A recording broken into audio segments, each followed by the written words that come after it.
ঋণ খেলাপির একটি বড় অংশ এবার প্রার্থী হয়েছে বিএনপির, আবার দুর্নীতিতে চ্যাম্পিয়ন ছিল সেখানে নিয়ন্ত্রণ করতে না পেরে আবার ভবিষ্যতে আপনারা স্বপ্ন দেখাচ্ছেন। একটু আপনার মন্তব্য জানতে চাই। না ভাই তো বলেছেন, নানান কথা বলেছেন। এবি পার্টি, তাই না? এবি পার্টি, তো এবি পার্টি জামাত, তারপরে এনসিপি জামাত, এবি পার্টি জামাত, তো এগুলা তো এখন মোটামুটি আমাদের কাছে তো খোলাসা হয়েছে আফটার এ লং টাইম যে আমরা বলেছি যে সুপ্ত কিংবা গুপ্ত অবস্থায় যারা ছিল, এই যে দীর্ঘদিন আওয়ামী লীগের সাথে কারা ছিল, কারা ব্যবসা করেছে, কারা বাণিজ্য করেছে, কারা সুবিধা নিয়েছে, হালুয়া রুটি খেয়েছে, এখন তলে তলে তারা তাদের সাথে একটা লিয়াজো মেনটেন করেছে। যেই কারণে আমার ভাইকে দেখলাম, উনি আওয়ামী লীগ নিয়ে কোনো কথা না, কিন্তু বিএনপি আমাদের ওপরে ওনার খুব রাগ যে ঋণ খেলাপি। দেখেন, ঋণ খেলাপি, ঋণ নেয়া কিংবা অর্থ পাচারকারী বলেছেন শব্দটা, এটা কিন্তু খুব আপত্তিকর। কারণ অর্থ পাচার, একজন আপনি ঋণ নিতে পারেন, আমি ব্যাংক থেকে ঋণ নিতে পারি আইনজীবী হিসেবেও যদি বলি, হ্যাঁ, এখন সিআইবি আপনাকে যদি রিপোর্ট দেয় যে ঠিক আছে এটা ক্লিয়ার, তো সিআইবির রিপোর্ট দিলে নির্বাচন কমিশন যদি আপনাকে মনোনয়ন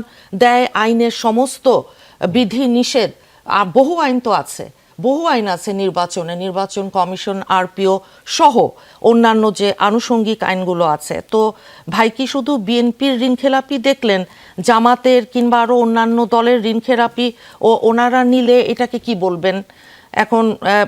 এখন বিএনপিকে নসিহত করার কারণ আছে বলতে পারেন, কারণ এটা হচ্ছে যে আমরা তো প্রতিদ্বন্দ্বী। এখন যেহেতু আওয়ামী লীগ আপনার নেই, আওয়ামী লীগের কার্যকলাপ নিষিদ্ধ, হ্যাঁ, কিন্তু ওনারা তো আবার আওয়ামী লীগের ভোট চায়, তাই আবার আওয়ামী লীগের নাম মুখে আনতে লজ্জা লাগে।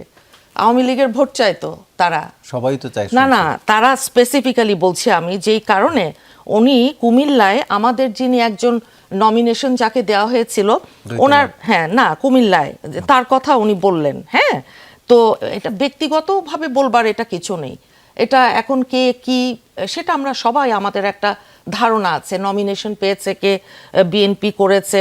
এখন দেখেন, মূল বিষয় সেটা না, উনি দুর্নীতির বিষয়ে যে কথা বললেন, তো গত এই 3-4টা টার্মে 29 লক্ষ কোটি টাকা পাচার হয়ে চলে গেছে, সেটা নিয়ে ওনার কোনো কথা নেই। কিন্তু আমাদের চেয়ারম্যান সাহেবও তো কিছুদিন আগে বলেছে যে দুর্নীতি কিভাবে আমাদেরকে পঙ্গু করে দিচ্ছে, যে মেধা না কোটা, চাকরি থেকে শুরু করে আপনি যদি কৃষকের বেলায় আসেন, স্বাস্থ্য খাতে, না স্বাস্থ্য খাতে আমরা ট্রান্সপারেন্সি ইন্টারন্যাশনালের একটা জরিপের বরাত, যেটা 2002 থেকে 5-এ, আর তার আগের যেই টার্ম, সেখানেও কিন্তু বাই ইনহেরিটেন্সের কথা আমরা বলেছিলাম যে আওয়ামী লীগ যেহেতু আমাদের আগে ছিল, তার পরের বার যেহেতু বিএনপি এসছিল, তখন আপনার যেই দুর্নীতি তারা করে গেছিল, আমি বলেছি বাই ইনহেরিটেন্স, হঠাৎ করে না একদিনে কিংবা এক বছরেই আপনার সেই পরিসংখ্যান একদম 9 থেকে 90 না, সেটা ধীরে ধীরে উন্নতি হয়েছে, এবং মানুষ নিজেরাই আপনার তখন বলেছিল,